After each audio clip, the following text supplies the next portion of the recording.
Okay, before I get off into the things I've got to do tonight, some business regarding Dereck 3, the mastering process. I just could not wait to apply the Blakes to some of my favorite records. I haven't even shown them yet. Ryuichi Sakamoto is my favorite pianist. Yeah. Not across all genres, but if you were to say, who's your favorite pianist? Ryuichi Sakamoto. And so I just decided to start with his stuff, and I just want to show some. And again, unfortunately, the camera does not capture how wonderful these records look in these sleeves. But here we have Illustrated Encyclopedia. This is that's the British version. Now I can be like Lazarus on Sakamoto. I have multiple copies of some stuff. Mostly I don't have that in my collection. Here we have Illustrated Encyclopedia, Musical Encyclopedia. This is the Japanese version that comes with a 7-inch single inside. Now we'll pull it out. Neo Geo, produced by Bill Laswell. This is a UK pressing. Neo Geo, this is a...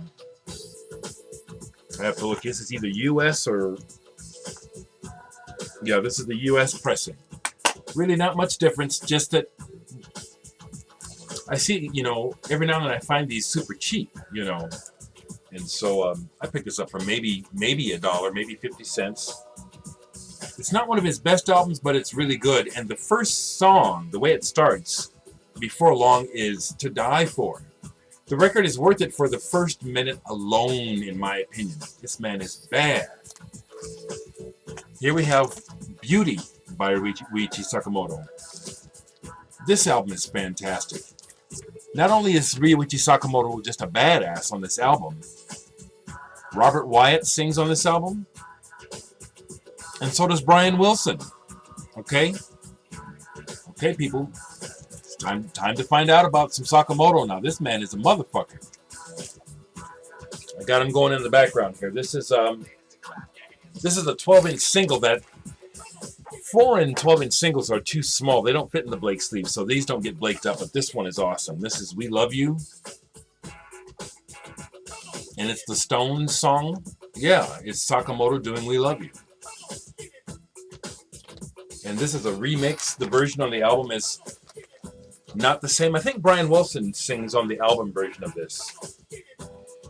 Here we have Sakamoto with Robin Scott, the guy who I believe was behind pop music, and many moons ago, Big Star 1000 did obscure classics on Robin Scott's solo album, which I'd love to find. I'd love to find that. But this is the arrangement. This is a collaboration that they did. Excellent. Coda. This is a solo piano version of the music from Merry Christmas, Mr. Lawrence. Just ungodly beautiful. This was originally released on a cassette, with a cassette and a book only, and years later it came out on album and CD. Matter of fact, I want to mention I have all of these on CD. Some of them I have on multiple CD because some of them came out on gold CDs. And if you've never heard a gold CD, there is a sound difference. I have them to AB. Amazing. Is this Esperanto? Fantastic. This is the soundtrack to a collaboration he did with the video conceptual artist Namjoon Paik. This is fantastic. Could not wait to blake these up. They just, I wish it does. The brilliance does not show on camera, and thank goodness Cool Ranch Dressing, when you did your video, you let people know, and that's hilarious. The way the Blake covers Sex Everything Up. Brilliant, guys. Just fucking brilliant. That was so funny. Merry Christmas from Mr. Lawrence. Here is the You Do Me, featuring Jill Jones, who was one of Prince's proteges back in the early days. She didn't take off like Vanity 6 and Apollonia did, or Sheila E. But Jill Jones was one of his proteges, and then Sakamoto got a hold of her butt. And this is a super sexy song. You Do Me. You know what I'm saying? And when she says it, you want to get done. This is rare. This is a pre-release limited edition 12-inch single from Sakamoto's B2 Unit album, produced by XTC's Andy Partridge. I just want to just impress upon you again, folks. If you don't know about Sakamoto, you really are missing something. Have you been catching some of the names I've been dropping that he has worked with? Okay. Let's bump your game up and get some Sakamoto going. Pardon me, I'm just feeling good, okay? Just take it with a grain of salt.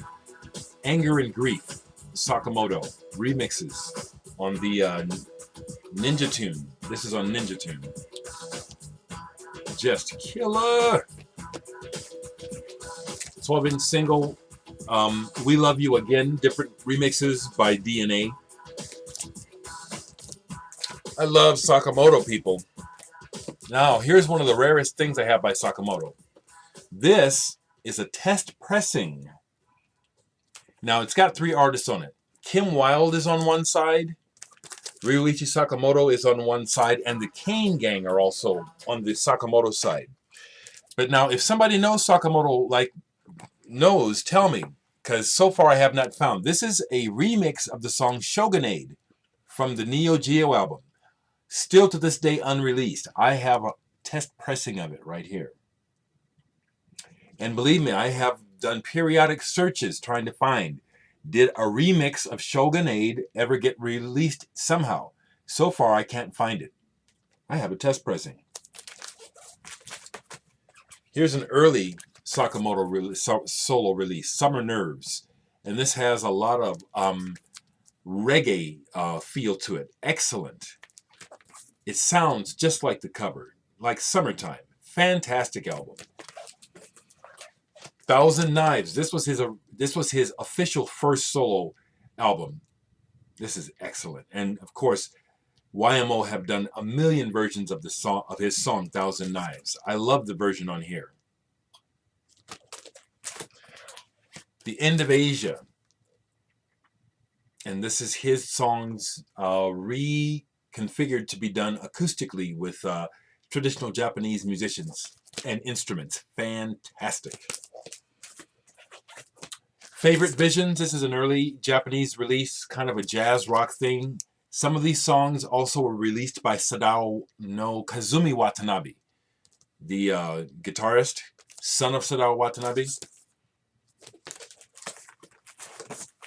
Some of those same songs from there appear on this album, Killer Joe. This is Sakamoto with Kazumi Watanabe, kind of a jazz funk thing.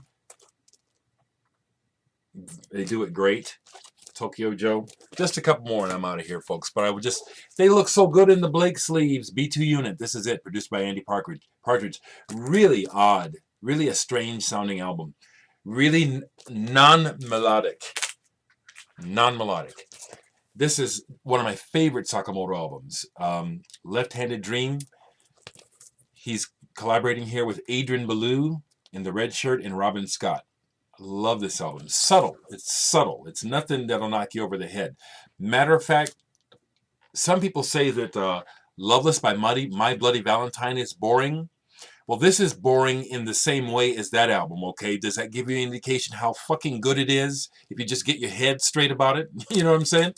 No offense to those who thought that the My Bloody Valentine is boring, because when they made that comment, when I showed it, I agreed that the My Bloody Valentine, depending on your mood, can seem boring, but you just go back and play it in the right mood, and it's just boom, bam, you know what I'm saying?